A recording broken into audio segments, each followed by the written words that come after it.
ನಮಸ್ಕಾರ ಸ್ನೇಹಿತರೆ, ಮಹಾಚಂದ್ರ ಯೂಟ್ಯೂಬ್ ಚಾನಲ್ಗೆ ತಮ್ಮೆಲ್ಲರಿಗೂ ಮತ್ತೊಮ್ಮೆ ಆತ್ಮೀಯವಾದಂತಹ ಸ್ವಾಗತ.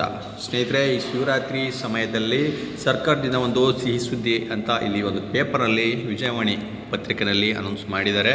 ಸೊ ಇದು ಯಾವುದಕ್ಕೆ ಸಂಬಂಧಪಟ್ಟಿದ್ದು ಅಂತಂದರೆ, ನಿಮಗೆಲ್ಲ ಗೊತ್ತಿರುವ ಹಾಗೆ ಈಗ ಪ್ರಸ್ತುತ ಬೇಡಿಕೆ ಇರ್ತಕ್ಕಂಥ OPS ಓಲ್ಡ್ ಪೆನ್ಷನ್ ಸ್ಕೀಮ್ನ ಜಾರಿ ಕುರಿತು. ಸೊ ಇದರಲ್ಲಿ ಒಂದು ಮಾಹಿತಿ ನೋಡಿ, ಬರೀ 13,500 ಸಿಬ್ಬಂದಿಗೆ ಮಾತ್ರ ಅನುಕೂಲ ಅಂತ ಕೊಟ್ಟಿದ್ದಾರೆ. ಸೊ ಏನು ಡೀಟೇಲ್ಸ್ ಇದೆ ಈ ವಿಡಿಯೋನಲ್ಲಿ ನಾನು ನಿಮಗೆ ಕಂಪ್ಲೀಟಾಗಿ ತಿಳಿಸ್ಕೊಡ್ತಾ ಇದ್ದೀನಿ. ವಿಡಿಯೋ ಸ್ಕಿಪ್ ಮಾಡ್ದೇನೆ ಪೂರ್ತಿಯಾಗಿ ನೋಡಿ. ಹಾಗೆ ನಮ್ಮ ಚಾನಲ್ನ ಇನ್ನು ಯಾರ್ಯಾರು ಸಬ್ಸ್ಕ್ರೈಬ್ ಮಾಡ್ಕೊಂಡಿಲ್ಲ ಅವರು ಈ ಕೂಡಲೇ ಸಬ್ಸ್ಕ್ರೈಬ್ ಮಾಡ್ಕೊಳ್ಳಿ. ಬನ್ನಿ ಸ್ನೇಹಿತರೆ, ಹಾಗಾದರೆ ನೋಡೋಣ ಈ ಓಲ್ಡ್ ಪೆನ್ಷನ್ ಸ್ಕೀಮ್ ಇದರ ಬಗ್ಗೆ ಏನು ಮಾಹಿತಿ ಇದೆ ಅಂತ.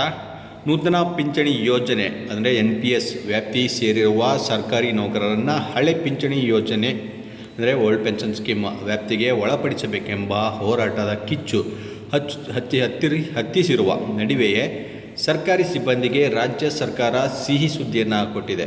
NPSನಿಂದ OPS ವ್ಯಾಪ್ತಿಗೆ ಬಂದಿರುವ 13,500 ನೌಕರರಿಗೆ OPS ಸೌಲಭ್ಯ ಪಡೆಯಲು ಸರ್ಕಾರ ಕೊನೆಗೂ ಹಸಿರು ನಿಶಾನೆ ತೋರಿದೆ.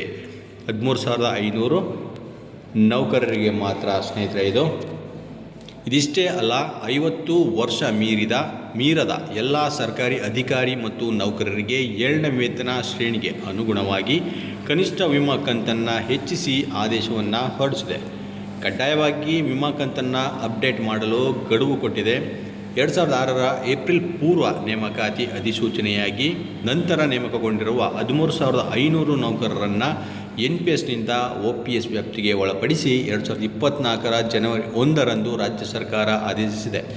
ಇಲ್ಲಿ ಗಮನಿಸಬೇಕು ನೀವು ಸ್ನೇಹಿತರೆ, ನೋಡಿ 2006ರ ಏಪ್ರಿಲ್ ಪೂರ್ವ ನೇಮಕಾತಿ ಅಧಿಸೂಚನೆಯಾಗಿ ನಂತರ ನೇಮಕಗೊಂಡಿರುವ 13,500 ನೌಕರರನ್ನು ಮಾತ್ರ ಇಲ್ಲಿ ಪರಿಗಣಿಸಿರ್ತಕ್ಕಂಥದ್ದು.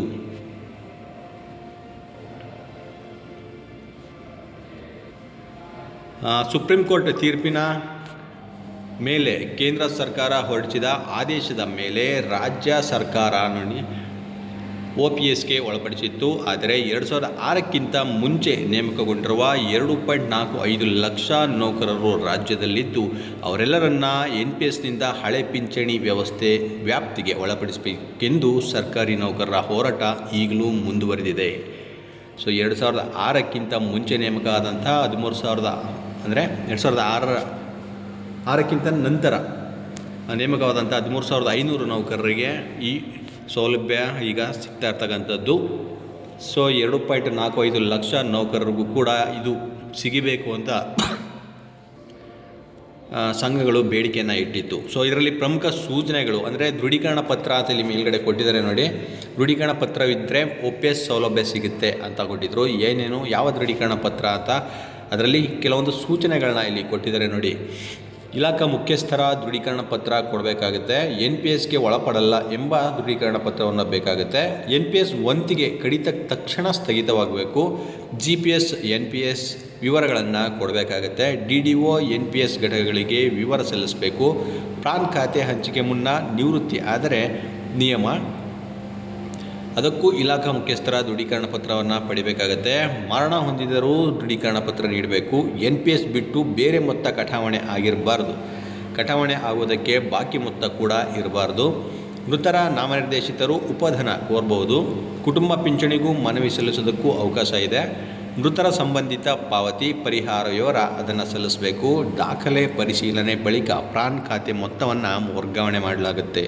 ಸೊ ಇಷ್ಟೊಂದು ಸೂಚನೆಗಳು ಇಲ್ಲಿ ನೀಡಿರ್ತಕ್ಕಂಥದ್ದು. ಸೊ ಇದಕ್ಕೆ ನೌಕರರ ಸಂಘದ ಅಧ್ಯಕ್ಷರು ಏನು ಹೇಳ್ತಾರೆ, ಅದಕ್ಕೂ ಮುಂಚೆ ನೋಡಿ NPS ನೌಕರರ ಆಗ್ರಹ ಏನಿತ್ತು ಅಂತ ಅದನ್ನು ಕೂಡ ಇಲ್ಲಿ ಸೈಡಲ್ಲಿ ಕೊಟ್ಟಿದ್ದಾರೆ ನೋಡಿ. ಎಲ್ಲ 2.45 ಲಕ್ಷ ನೌಕರರನ್ನು OPSಗೆ ಒಳಪಡಿಸಬೇಕು. PFRDಗೆ ಪಾವತಿಯಾದ ಹಣ ವಾಪಸ್ ಸಿಗಬೇಕು.